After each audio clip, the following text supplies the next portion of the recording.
കാസർഗോഡ് ഷവർമ കഴിച്ച 14 വിദ്യാർത്ഥികൾക്ക് ഭക്ഷ്യവിഷബാധയേറ്റു. ഷവർമ കഴിച്ച് 2 മണിക്കൂറിനുള്ളിൽ ഞാൻ ഈ പറയുന്ന 3 ലക്ഷണങ്ങൾ നിങ്ങൾക്ക് ഉണ്ടെന്നുണ്ടെങ്കിൽ നിങ്ങൾ മരണപ്പെടാം.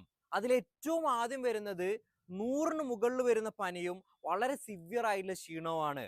രണ്ടാമതായിട്ടുള്ളത് നല്ല സിവിയർ ആയിട്ടുള്ള വയറുവേദന വരിക.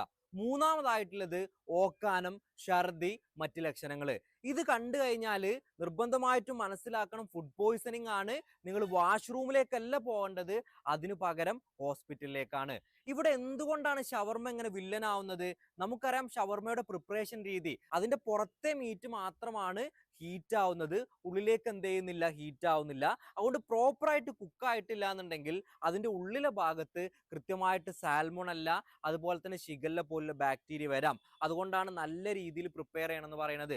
അതുപോലെ തന്നെ ഒരു ഓവർ നൈറ്റ് മീറ്റ് വെച്ചതിന് ശേഷം പ്രിപ്പയർ ചെയ്യുമ്പോഴും ഈ ബാക്ടീരിയ എക്സസ് ആയിട്ട് ഉണ്ടാവുകയും അതിന്റെ ഒരംശം നമ്മുടെ ശരീരത്തിലേക്ക് എത്തിക്കഴിഞ്ഞാൽ തന്നെ ഫുഡ് പോയ്സണിങ് വരാം. ഏറ്റവും അവസാനമായിട്ട് മയോണീസ് ആണ് ശ്രദ്ധിക്കേണ്ടത്. ഷവർമ കഴിക്കണ്ട എന്നല്ല പറയുന്നത്, ഇത്രയും കാര്യങ്ങൾ ശ്രദ്ധിക്കുക. Stay healthy.